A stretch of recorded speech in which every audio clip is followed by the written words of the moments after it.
Samsung is one of the few remaining companies to still be making high-end Android tablets. So it's nice to see the company give us a new generation this year. We're looking today at the Galaxy Tab S6, which follows up last year's Galaxy Tab S4.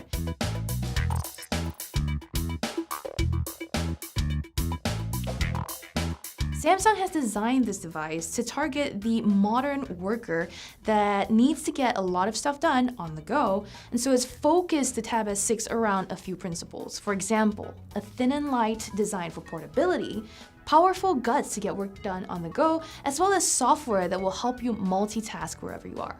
We got a chance to check out some models here in New York before their launch, and I must say, I'm pretty pleased with the changes Samsung has made since the Tab S4 was released. The first thing I noticed after picking up the Tab S6 was how thin and light it was while maintaining that premium, expensive feel. This year, the Tab S6 is available in colors like mint blue and rose blush, in addition to just a gray silver option. I really like the blue. It's able to be unique and eye-catching while still looking classy and professional. I wish there were thinner bezels all around, but I'm not gonna complain too much. It's already a very handsome device. Just like the last generation, the Tab S6 comes with the S Pen included. This is a bigger S Pen than you're used to on the Note phones, and it's easier to write with. Samsung also added Bluetooth capacity to the S Pen on the Tab S6 this year, following in the footsteps of the Note 9's S Pen, which last year got Bluetooth support to enable remote control functions. This year, Samsung's expanded on that, adding more gestures and more tools that you can use with the S Pen on the Tab S6. For example, by pressing down on the button and then flicking your hand upwards, you can change the camera from back to front. You can also swing the pen from side to side while holding down that button to change to modes like Portrait or Live Focus or Pro. And of course, like on the Note 9, pressing down the button will take a picture. There's a lot more that you can use this with beyond just a camera app. For example, you can control music playback, and you can use it in apps like Snapchat or Instagram to trigger the camera shutter button. A lot of these are already baked into the system, and you can customize what they do on apps like PowerPoint or Word. But Samsung is now opening up the SDK for developers to make use of that gesture part of the S Pen's Bluetooth remote control. So hopefully that'll mean that more apps will be able to take use of that.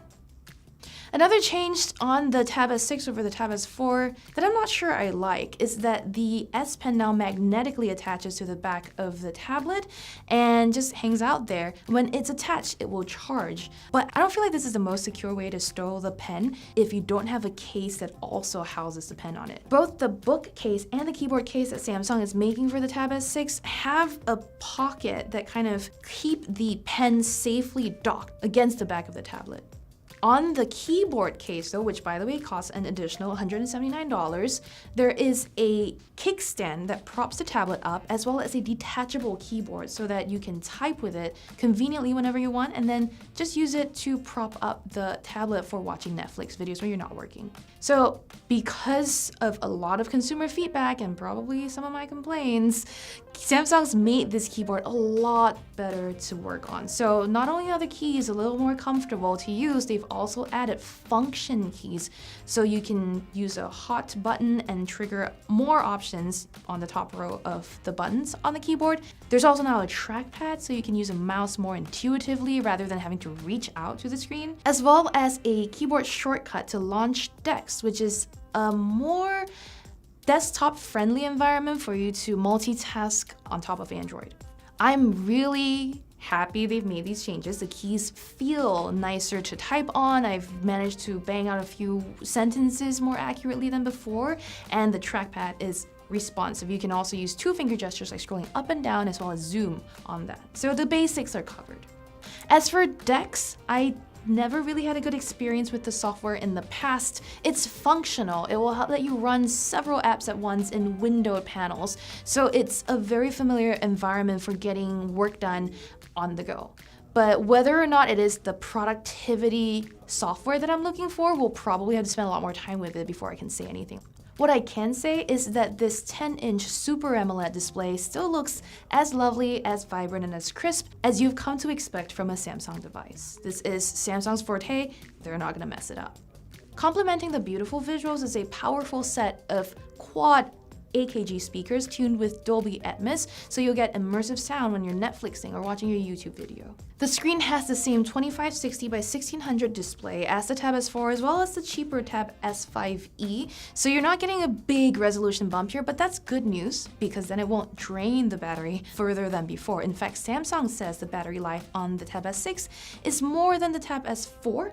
You're supposed to get about 15 hours of juice as opposed to 14 hours from before, which was already plenty long for those of us looking to get through a transatlantic flight with movies on board. Also under the hood is a powerful Snapdragon 855 processor. Hallelujah, because the last time around they used an outdated Snapdragon 835 on the Tab S4, which was good, but it was outdated by the time the Tab S4 had come to the market. You'll also find 6 gigs of RAM and 128 gigs of onboard storage, so that's pretty much enough space to store all your documents and your movies on the tablet should you need it. That particular model will start at $649, which is the same as the Tab S4 started out at.